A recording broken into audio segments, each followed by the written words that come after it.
Good afternoon. Please state your name, spell your name, and tell us where you live. Well, good afternoon. I'm Terry Ligon, Ligon, and I presently live in Southern Nevada. Thank you for joining this interview discussing your Choctaw and Chickasaw Freedmen ancestors. Who are your ancestors in particular? For this conversation, I'll just give you three. My grandparents, who were original Dawes enrollees. On my father's side, there is his father, Mitchell L. Ligon, on Choctaw Freedman Card 106. His mother was Choctaw Freedman Elizabeth Christian on Choctaw Freedman Card 107. On my mother's side, her father was a Choctaw Freedman on card number 1252, and his name is Joe Freeman. Did you know these ancestors or hear of them frequently when you were younger? I was fortunate enough to meet my mother's parents. It was around 1959 or so when we made a summer vacation trip there, and only summer vacation trip that we ever made to Oklahoma. And so I got to meet them and spend some time with them, but nothing that kind of stays with me as an adult because it was such an early part of my childhood. On my father's side, I never knew any of his parents, didn't hear about them, never even knew what they looked like. So I grew up kind of, for lack of a better word, ignorant of my own family history. Then how did you come to really learn about their history and really the uniqueness of that history? How did you learn that? That's a good word that you use, unique. It was unique how I came across this information because in around 1988, my father thought he was dying of cancer. And I was visiting him, just checking up on him, seeing how he was doing. And before I was getting ready to leave Los Angeles to go back to Oakland Bay area, he wanted me to take these two large cardboard boxes full of our family memorabilia and family heirlooms. And he told me that he wanted me to share this information with my brothers and sisters. So I took that responsibility seriously, took the information with me. And from about 1988 to 1999, I started the slow process of trying to organize it, and where I had to create what called copy negatives. I would copy some of the photos so that I could share this stuff with my brothers and sisters. That was the humble beginnings of learning about the history. And contained in one of those boxes was a wood and oval convex picture of a woman who, for all intents and purposes, I thought was white, and that would be his Indian grandmother, as he referred to her. That's the woman in the frame over my shoulder. When he told me that, that began the process of having a regular conversation with him on the weekends about the people and the portraits and the information that was contained in these boxes. And it was the story of his Indian grandmother that kind of stuck with me, and why he would refer to her in that manner and whether or not it was true, because I had no prior knowledge of his family, and I really didn't know why he would refer to her as his Indian grandmother. Did you learn anything in particular about her, the Indian grandmother? What did you learn about her, or what may have been considered unique to Well, history? her name was Bettie Ligon, okay, and she was born in March of 1865 in Bernieville, Indian Territory. Now, I didn't discover that at the time, and he pretty much didn't know any of that information other than her name. But as I started to inquire more about it, I became serious about the research. And so I started looking for other information that would kind of lead me down that path of discovery. It just so happened around 1995, I had to make a visit to the Oakland Library. I was looking for sources and information and books that could talk to me or tell me about Indian Territory and possibility of these people that were related to him. And I discovered in the card catalog a little note of a book that was written by a Dr. Daniel F. Littlefield Jr. And the title of the book was A Chickasaw Freedman, A People Without a Country. Chickasaw Freedmen, a people with, was it nation? Let me Without a look. country, yes. Let me look. I just so happen to have it here. The Chickasaw Freedmen, a people without a country. I want to get it right because Dr. Danielville is very important to my story and to this history. And so in it, I started whipping through the table of contents and looking at the indexes in the back, and lo and behold, his Indian grandmother, Bettie Ligon, was mentioned in this book that I'd never heard about her, never knew this story. And so that really started to pique my interest that, you know, here my father was telling me these stories about his Indian grandmother. And one of the stories he used to tell was that his Indian grandmother was standing in the courthouse doors in Carter County, blocking the entrance so they couldn't close the doors because the people out in the country were coming in to sign up for their land. Now, even that sounded like an outrageous story, but in this book, there was her mentioning her name in this story about her petitioning to become, be transferred from a freedman role to something called a citizen by blood role. Again, I had no knowledge of this stuff, but it started to resonate that maybe my father was telling the truth, or at least there were the kernels of the truth. So with that little humble beginning, I started to pursue that story about her and what that case was all about, in which led me to a whole another part of my family, I guess I could say, in the community of Chickasaw and Choctaw Freedmen, which became pretty much my pursuit of history. Part of the story of Betty, of course, comes out of the story of slavery and slavery in Indian Territory, enslavement of people of African descent within a Native American community. And as you're saying, Betty looked more or less Caucasian to you, or certainly a fair-skinned woman, we'll put it that way. Yet you learned something about slavery that you didn't know before. What did you find out? Well, first, I think like a lot of Black people, we tend to fantasize about having Indian ancestry. And I can remember even with my one of my older sisters, we used to have this thing about who had the most prominent Indian nose, never knowing anything about this history. But when I discovered that Native Americans owned African slaves, I was really shocked and surprised because, you know, I consider myself a student of history. You know, I got a couple of degrees, and yet I never heard the story of Indians owning slaves. So that was another catalyst for me to pursue the history, because this is something that was never taught in school and I never learned, but here my family was attached to it. And so it was almost an empowerment that now that before this time, and understanding slavery within this country, we as Black people tend to have a negative attitude about it because it's always projected negatively on us. And after really getting into the history, it empowers you to understand that you're not to be to blame for slavery. You know, your people were enslaved. And if there was anybody who was going to be the villain in this, it was not the enslaved. And so that alone kept my interest, you know, this unique history of slave among Native Americans that no one heard of. And so all of these issues started to really push me forward in the pursuit of not only my family's history, but that story as well. What was your personal reaction then to making the discovery about Betty, about her having perhaps a mother who had been enslaved, or maybe herself having been enslaved? And I guess sort of your reaction to learning about her as a leader, trying to keep the doors of the courthouse open so others would have an opportunity to tell their story.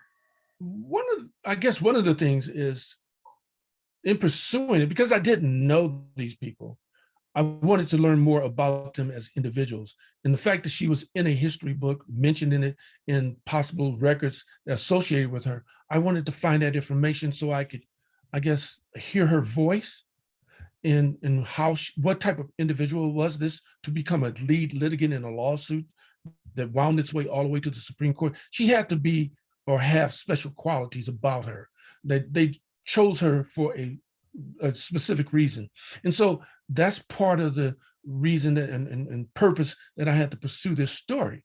The whole idea of Indians owned slaves, and she was the daughter of a Chickasaw Indian. Well, again, this is a fascinating story.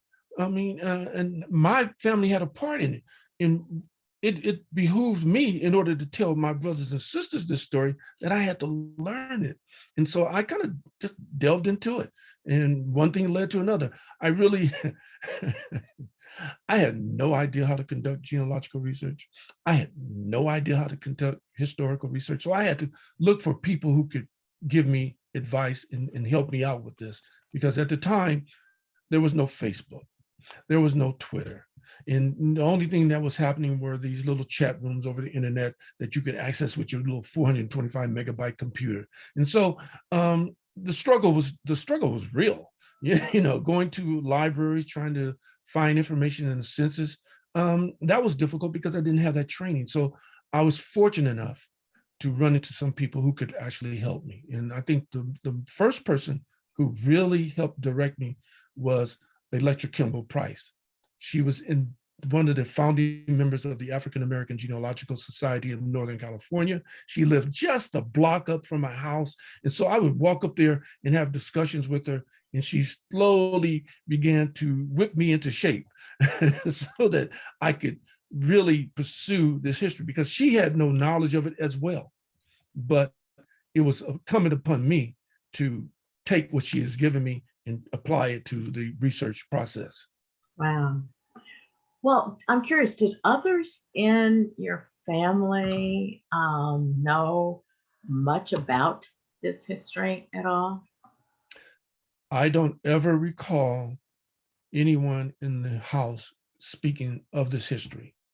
My mother didn't talk a lot about her parents and her brothers and sisters. I knew them, you know, because some of them would visit us from time to time. My father, I don't ever recall any time that he spoke of his parents. I never knew what they looked like. I didn't know what his father looked like. I don't even recall me asking him about my grandfather, his father, you know, so I didn't grow up with this history. I knew that they were from Oklahoma. I knew when they gave their little domino and bid whist parties, people from Oklahoma and parts around, they would come and visit. And at the time, you probably didn't know as a kid, you're listening to the adult conversations and things would be said that now I look back on, oh, okay, that's what they were talking about. That's who this guy, I can remember a guy visiting us, and I think his last name was Love. And he looked at my father, he says, oh, you done got big now that you moved out to California. You didn't change your name from Ligon to Ligon, you know? And so at the time, it didn't mean anything to me. But now, when you go back to Oklahoma and speak with people, that's all they call me, Ligon. You know, so, you know, I've learned to embrace it because it is part of the history. And in a certain way, you know, it's like a badge of honor, I guess. How has finding out about this history affected you? Has it affected your life in any way? You mean other than life changing? Sure. Indeed. Oh, it is indeed changed me because I've just gone along blissfully enjoying my life, you know, like I said, living this best life, you know, and I never saw myself as a genealogist. I never saw myself as really digging into any of this history because, again, I guess I didn't want to know about the slavery aspect that I think all Black people in this country know is in the background. You know it's there, but you don't want to touch it, you know, because, you know, it's going to lead you down this negative path. And so once I started to get into it and learned that Betty was an important figure within this history, that she was the lead litigant in a lawsuit that involved anywhere between 1,500 and 2,000 people trying to transfer from a Choctaw Chickasaw Freedmen roll to a Choctaw Chickasaw blood roll. And it also meant that they would have been entitled to not only citizenship, but 320 acres of land. And at the time, they valued that at between $15 and $20 million. That's significant. And that's life change, that's generational wealth. And so for me to ignore that story and my family's connection to it would have been remiss of me. But it also, it kind of buoyed me up to want to learn more about this story because I thought that was significant. The more you talk to people about it, they don't know this history. And so I could play a part in teaching my brothers and sisters about this. What I didn't realize that when my father said, share this with your brothers and sisters, that I would wind up sharing it with people across the country and around the world. Well, that sort of leads to my next question. Uh, what have you done with this information? Where has it taken you? You've mentioned places across the country and you are sharing it. What have you done with it? Well, created websites, created blogs, become a writer, a videographer, a documentarian of this information. I've met some interesting, intelligent, wonderful people along the way. I can remember my first time going to the Oklahoma Historical Society before they moved, and what journey that was and how to do research. I can remember going to Tishomingo and Ada in the Chickasaw Nation, looking and researching in those archives and meeting people there. Going to Tuscaloosa and Tallahena in the Choctaw Nation and discovering information there. The Dartmouth conference, eating from the same pot, where I met, who was a MacArthur scholar, Talia Miles. The Storyteller Conference in Muskogee, where I got a chance to meet Dr. Littlefield, who's a wonderful man. I mean, gentleman, but if it wasn't for him in this book, you know, who knows where I would be. One of the things that learning about the lawsuit, going to the Supreme Court, I had to make it a journey to the Supreme Court because I wanted to feel that atmosphere that my ancestors were involved in something so significant that it got to that level. Conferences. I remember being on the ground floor when Marilyn Vann started to organize a group of people to challenge the system in the Cherokee Nation. We met in Tulsa, Oklahoma.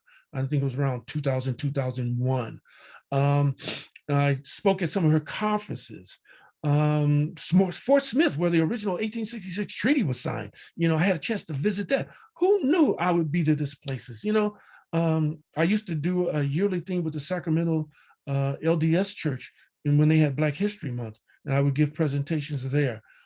From now, I've been welcomed into the Maggie family, the Midwest African American Genealogical Society Institute at Fort Wayne, Indiana. All of these things I would have never imagined myself doing. And it all started with that one image of this woman who I mistakenly thought was a white woman, but who had such a significant story that I guess in a certain way, it's propelled me along this path to tell her story and tell my story. Wow. Well, at this point, what are your plans going forward? You know of your ties to actually both nations. And actually, I will ask you just a question about Bettie. Was she born enslaved? Who were her parents? Was her mother enslaved? Her father enslaved? Was anyone related by blood, since she was challenging the system and where she had been placed? Just a word about her, and then where are your plans going forward? It's a very complex, complicated story, so I won't try to get into all of it. No, just but a word about she her. was born she was born in March 1st, 1865. So this is on the ending of the War of the Rebellion in Indian Territory in the United States.